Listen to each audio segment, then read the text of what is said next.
बिस्मिल्लाहिर्रहमानिर्रहीम। अस्सलाम वालेकुम। तो आज की रेसिपी बहुत ही मज़ेदार और बेहद टेस्टी बनने वाली है। तो मैं आप लोगों के साथ शेयर करूंगी आलू की कतलियाँ किस तरह से बनाई जाती हैं, जो कि बहुत ही मज़ेदार बेहद टेस्टी है। तो आपने उन्हें बनाने के लिए आलू कुछ इस तरह से लेने हैं, ना कि ज़्यादा बड़े हों ना ही ज़्यादा छोटे हों। तो मीडियम साइज़ के लेंगे तो आलू की कतलियाँ बहुत ही मज़ेदार बड़ी टेस्टी बनने वाली हैं, क्योंकि हमने छोटी कतलियाँ काटनी हैं। तो बड़े लेंगे तो बड़ा साइज़ हो जाएगा। तो कतलियाँ कुछ इस तरह से कटिंग करेंगे, ना ही ज़्यादा उसकी शेप मोटी हो ना ही ज़्यादा पतली हो, दरमियानी सी रखेंगे। तो इस तरह से अगर बनाएंगे तो बहुत ही टेस्टी बेहद मज़ेदार सी ये रेसिपी बनने वाली है। तो आप लोगों ने क्या करना है, वीडियो को पूरा देखना है, बड़ी ही ज़बरदस्त है। चाहे तो आप इसे लंच में खा सकते हैं, सुबह ब्रेकफास्ट में इसे खा सकते हैं। तो बड़ी ज़बरदस्त सी ये रेसिपी बनती है।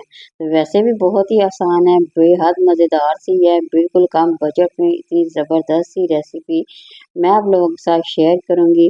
तो यहाँ देखिए हमें अच्छी तरह से इन कतरियों की कटिंग कर लेनी है। तो यहाँ एक ख़ास तरीका मैं आप लोगों के साथ शेयर करूँगी, जिससे बहुत ही ज़बरदस्त सी बनेगी।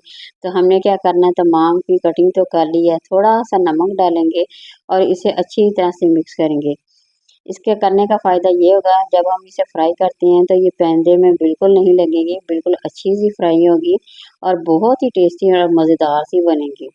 तो सबसे बेस्ट तरीका इसका यही है, जब भी आप लोग आलू को इस तरह से फ्राई करेंगे तो आलू को हल्का सा नमक लगाने से बहुत ही मज़ेदार और बेहद टेस्टी बनती है। तो यहाँ मैंने पानी रखा था, पानी डाल के हमें अच्छी तरह से इसे वॉश कर लेना है, ताकि जितना भी इसका स्टॉक है ना वो अच्छी तरह से निकल जाए और हमारी कतलियाँ जो है ना वो ज़बरदस्त बन सकें। तो साथ ही हमने प्याज की कटिंग कर लेनी है। प्याज को हमने कुछ इस तरह से कट लगा के हल्का सा चॉप करेंगे, बिल्कुल बारीक बारीक सा हमें इस तरह से कटिंग कर लेनी है।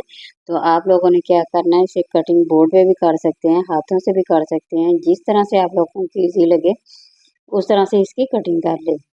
तो बहुत ही आसान सी रेसिपी है, बेहद मज़ेदार है, बिल्कुल कम टाइम पे बनती है। जैसे गर्मी बहुत ही ज़्यादा है तो आप लोग सोचते हैं कि आज क्या बनाया जाए ऐसे। तो अगर आप इस तरह से आलू की कतलियाँ बनाते हैं, बहुत सारे लोगों ने बनाई होंगी, मगर जब आप इस तरीके से बनाएंगे, मेरे बताए हुए तरीके से बनाएंगे, तो यकीन करें आप लोगों को बेहद पसंद आने वाली है, क्योंकि ये बहुत ही ज़बरदस्त और बेहद मज़ेदार बनती है। तो जी यहाँ पे देखिए हमने आलू की भी कटिंग कर ली है और प्याज की भी कर ली है। तो फ्राई करने के लिए हमने थोड़ा सा अदरक लहसुन का पेस्ट डाल दिया है थोड़े से घी में। तो जैसे ये हल्का सा फ्राई होगा तो हम इसमें आलू ऐड करके बनाएंगे। तो ज़बरदस्त सी ये देखिए ट्रिक है, बहुत ही आसान सी और बहुत ही मज़ेदार सी बनने वाली है। तो तमाम के तमाम आलू अब हमने इसे कढ़ाई में डाल देने हैं। अब अच्छी तरह से हमने इसे फ्राई कर देने हैं। ये देखिए नमक लगाने का बहुत ज़बरदस्त सा फ़ायदा हुआ है कि देखिए पेंदे में बिल्कुल भी नहीं लगे, आप लोग इजीली इसे फ्राई कर सकते हैं। तो आप लोगों ने अक्सर नोट किया होगा, अगर ऐसे ही हम डालेंगे तो वो साथ लग जाती हैं। तो यहाँ देखिए मैंने टमाटर, सब्ज़ मिर्च और प्याज तमाम चीज़ों को ना इकट्ठा डाल दिया। इसका फ़ायदा ये होगा, ये बहुत ही ज़बरदस्त सी ग्रेवी सी भी बन जाएगी और बहुत ही टेस्टी इसका बिल्कुल अलग टेस्ट होगा, जो कि खाने में बेहद मज़ेदार होगा। आप लोगों को ज़बरदस्त सी ये रेसिपी मैं आप लोगों के साथ शेयर कर रही हूँ। तो अगर आप लोगों को मेरी वीडियो यहाँ पे पसंद आ रही है, ज़रूर लाइक करें, शेयर करें, सब्सक्राइब ज़रूर करें। तो सबसे पहले हमने नमक डाल दिया है हाफ़ टी स्पून, सुरख मिर्च थोड़ी सी डाल देनी है, कुटी हुई मिर्च थोड़ी सी डाल दी है। तो यहाँ पे हमने थोड़ी सी हल्दी भी डाल दी है। तो ये देखिए ये मेरे पास ना मसाला है, बाज़ार का मसाला है, वो मैंने थोड़ा सा ऐड कर दिया है। इससे जायका बहुत ही मज़ेदार और बेहद टेस्टी बनता है।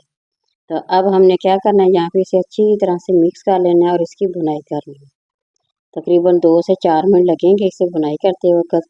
तो बहुत ही ज़बरदस्त सी आप लोग जहाँ पे इसकी लुक देख सकते हैं, कितनी ज़बरदस्त सी इसकी लुक है। तो इसी तरह से बनाइए, दोपहर के खाने में खाएँ बेशक, चाहे तो सुबह के नाश्ते में अगर आप बना के खाते हैं तो बहुत ही ज़बरदस्त सी ये रेसिपी है।